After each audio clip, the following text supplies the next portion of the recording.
Hello everyone, welcome back to our channel. How are you? Hope you all are doing great. So, shall we continue our class before wasting any time? So let's come together. Our next topic is present continuous tense. अब present continuous tense में क्या है? सबसे पहले तो आपको ये पता होना चाहिए कि present continuous जो tense है वो हम कैसे यूज करते हैं. उसमें जो सेंटेंस आते हैं वो कहाँ से खत्म होते हैं? रहा है, रही है, रहे हैं. ठीक है, वो ये काम कर रहा है, वो सो रही है, वह गाना गा रहे हैं, वे गाना गा रहे हैं. अब सबसे पहले मैं आपको बताऊंगी इसका सेंटेंस स्ट्रक्चर कि सेंटेंस कैसे बनता है.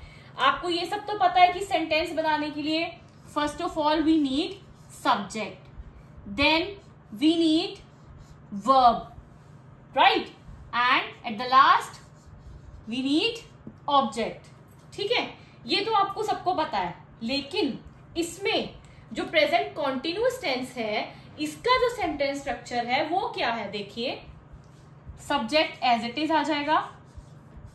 अब इसमें ये जो हमारी मेन वर्ब होती है ना, वर्ब जैसे जो मैं आपको बताया था, हमारा जो भी काम, एक्शन वर्ड्स, डूइंग वर्ड्स जिसको हम बोलते हैं, वो हमारी मेन वर्ब होती है. उसके पहले यहां पर एक चीज आएगी, that is called helping verb. उसको हम बोलते हैं हेल्पिंग वर्ब. वो होता है is, am, are. Then we use verb की फर्स्ट फॉर्म और इसके साथ हम क्या लगाते हैं? अब ध्यान रखना, प्रेजेंट कॉन्टिन्यूअस में वर्ब की फर्स्ट फॉर्म के साथ वी यूज आईएनजी. क्या लगाते हैं? आईएनजी. सिंपल प्रेजेंट में मैंने आपको बताया था ना कि वर्ब की फर्स्ट फॉर्म के साथ हम एस और ईएस लगाते हैं. प्रेजेंट कॉन्टिन्यूअस में हम सब्जेक्ट के साथ इज एम आर का यूज करेंगे. ये इज एम आर भी मैं आपको बताती हूँ कहाँ और कैसे यूज करना है. ठीक है, ये आपने तीन चीजें याद रखनी है कि जब हमने प्रेजेंट कॉन्टिन्यूअस टेंस को बनाना है, जब इसका यूज करना है सेंटेंस फॉर्मेशन में, हमारा सब्जेक्ट आएगा, फिर इन तीनों में से एक हमारी हेल्पिंग वर्ब है, वो आ जाएगी हेल्पिंग वर्ब. फिर हमारी मेन वर्ब, जो मेन वर्ब आएगी वो फर्स्ट फॉर्म आएगी और उसके साथ हम उसका आईएनजी लगाएंगे. फिर लास्ट में आपको पता है ऑब्जेक्ट है. अब जब हमारा सब्जेक्ट जो है वो सिंगुलर है, like he, she, it, name. ठीक है, सब्जेक्ट सिंगुलर है, थर्ड पर्सन है, उसके साथ we will use is, like he is, she is. ठीक है, फिर जो नेम मैंने आपको बताया था कि किसी का भी नाम हो जाए और या फिर थर्ड पर्सन. फिर अच्छा, इसमें एक रूल आपने याद रखना है, आई के साथ हम यूज करेंगे एम. आई के साथ इज नहीं आएगा, आर नहीं आएगा. आई के साथ वी ऑलवेज यूज एम. फिर उसके बाद हमारा सब्जेक्ट प्लूरल है, वी, यू, दे. इसके साथ we will use are. We are, you are, they are. He, she, it और किसी का नेम, उसके साथ क्या आ जाएगा? इज. क्योंकि सिंगुलर है, इसमें आपने याद रखना है सिंगुलर सब्जेक्ट के साथ हम इज का यूज करेंगे. फिर आई अकेले के साथ हम एम का यूज करेंगे और उसके बाद जो हमारे प्लूरल सब्जेक्ट हैं उसका हम आर यूज करेंगे उनके साथ. अब मैं आपको यहाँ पे सेंटेंस बना के दिखाती हूँ. Look at the board. I have written some sentences here. First sentence is he is watching TV. अब देखिए, our first subject is singular, he is singular. हमने यहाँ पे क्या लगाया? मैंने आपको बताया ना, इसके साथ इज आ जाएगा. सिंगुलर सब्जेक्ट के साथ हम कौन सा हेल्पिंग वर्ब यूज करेंगे? इज. देन वर्ब की फर्स्ट फॉर्म, वॉच क्या है? हमारी फर्स्ट फॉर्म है. उसके साथ हमने क्या लगाया? ING. Watching, watching TV. He is watching TV, वह टीवी देख रहा है. नेक्स्ट आई, आई के साथ मैंने आपको बताया एम आएगा. आई के साथ हमेशा am का यूज होगा प्रेजेंट कॉन्टिन्यूअस टेंस में, right? Keep this thing in your mind. We will not use is or are. We only use am with I. I am subject, helping verb, then ing and object. I am reading book. मैं किताब पढ़ रही हूँ. मैं किताब पढ़ रही हूँ. I am reading book. Next, they are playing. वे खेल रहे हैं. अब she है is singing a song. She is singing a song. वह गाना गा रही है. Next, you. you फिर हमारा प्लूरल है. You are cooking food.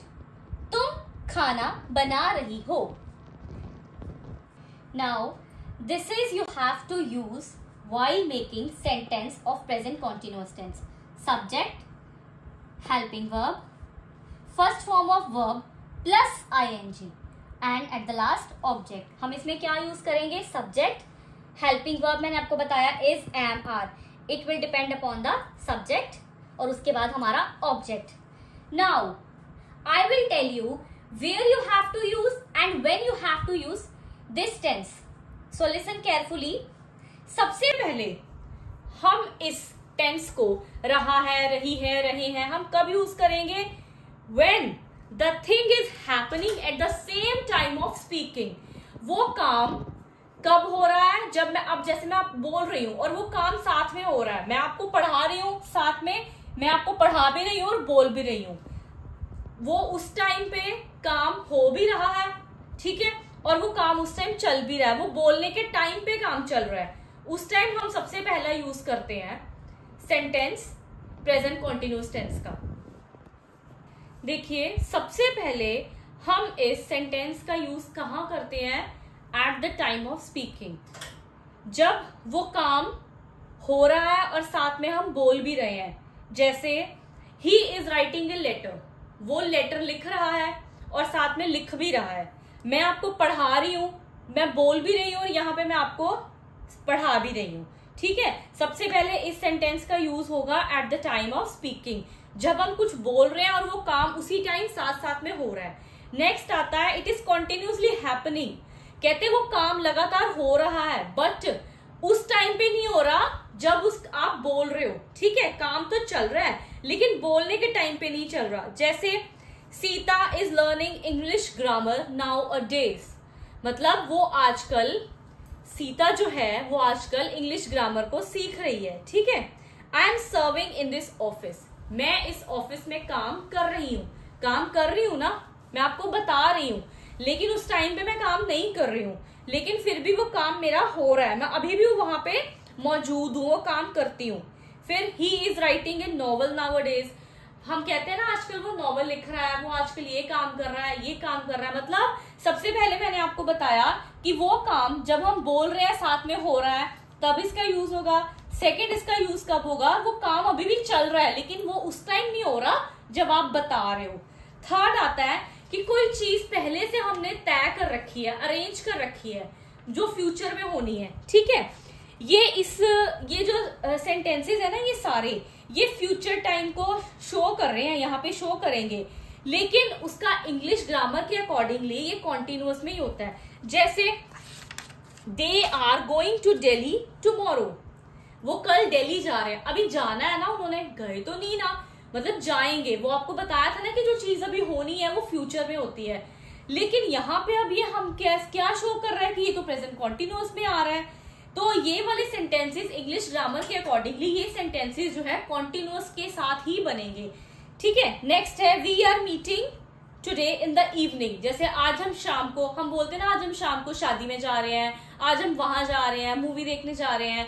तो ये होना तो अभी वो काम है लेकिन वो आपने पहले से फिक्स कर रखा है. ठीक है, फिर लास्ट में कहा आता है कि जब हम इन वर्ड्स का यूज करते हैं ना, ऑलवेज, कॉन्टिन्यूअली, कॉन्स्टेंटली, फॉरएवर और फ्रीक्वेंटली. जैसे शी इज ऑलवेज कंप्लेनिंग.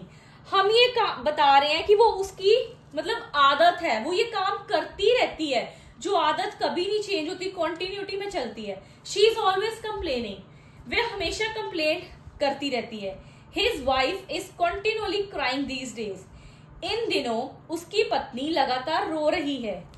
ठीक, they are constantly disturbing us, वो हमें लगातार डिस्टर्ब कर रहे हैं। You are forever finding faults with others, तुम हमेशा दूसरों में गलतियां ढूंढते रहते हो। मतलब वो जो काम लगातार, जो उसकी एक आदत नहीं होती है इंसान की, वो उसमें वो लगातार करता ही रहता है, ऑलवेज, कॉन्टिन्यूअली, कॉन्स्टेंटली, फॉरएवर, जो फ्रीक्वेंटली बार बार वो काम हो रहा है, लगातार हो रहा है। वहां पे एक बार फिर से सुनिए। सबसे पहले हम प्रेजेंट कॉन्टिन्यूअस टेंस का यूज करेंगे at the time of speaking, जब वो काम चल भी रहा है और हम बोल भी रहे हैं। फिर वो काम चल तो रहा है लेकिन हमारे बोलने के टाइम पे नहीं चल रहा, लेकिन वो अभी भी हो रहा है। फिर प्लान्ड और अरेंज्ड नियर फ्यूचर, वो काम हमने प्लान कर रखा है, अरेंज है, फिक्स्ड है वो काम, ठीक है, वो होना है अभी, मतलब फ्यूचर में। They are going tomorrow, we are meeting today in the evening, इस तरह से। और लास्ट में ऑलवेज, कॉन्टिन्यूअली, मतलब जो लगातार, फ्रीक्वेंटली, बार बार वो जो काम कर रहा है ना, उसमें।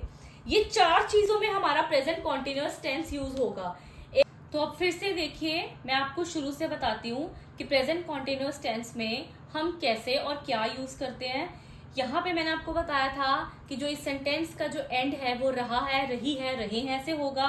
सेंटेंस स्ट्रक्चर कैसे होगा, subject plus helping verb plus V1 के साथ we will use ING plus object. Subject हमारा ही, शी, इट और नेम, उसके साथ हम इज लगाएंगे। आई के साथ मैंने आपको पहले भी बोला, आप याद रखेंगे, इसमें हम एम का यूज करेंगे आई के साथ। प्रेजेंट कॉन्टिन्यूअस में आपने ये चीज याद रखनी है कि ये इस सेंटेंस का कह लो, या इस प्रेजेंट कॉन्टिन्यूअस टेंस का ये रूल है कि आई के साथ हम एम लगाएंगे और वी, यू और दे के साथ हम आर लगाएंगे। तो आज मैं आपको इतना ही बताऊंगी, क्योंकि थोड़ा करेंगे लेकिन ढंग से करेंगे। इसको अच्छे से आप वीडियो देख के उसको एक बार याद करना, जो इसका रूल है, इसका सेंटेंस फॉर्मेशन है, उसको अच्छे से समझना, फिर सेंटेंसेस बनाना। कल हम इसको रिवाइज करेंगे और फिर अपने नेक्स्ट टॉपिक पे चलेंगे। अगर आपको लग रहा है कि आपको थोड़ा सा भी मेरा पढ़ाया हुआ समझ आ रहा है, मेरे कंटेंट से आपको टेंसेस का पता चल रहा है, तो प्लीज आप मेरे चैनल को लाइक कीजिए, सब्सक्राइब कीजिए और शेयर जरूर करिएगा, ताकि आपके फ्रेंड्स को भी, सबको इनके बारे में पता चले, वीडियोस के बारे में। और रोज न्यू वीडियोस के लिए अपनी जो नोटिफिकेशन है उसके लिए अपने बेल आइकन को प्रेस कीजिएगा। Thank you, bye bye, take care, कल मिलते हैं फिर से।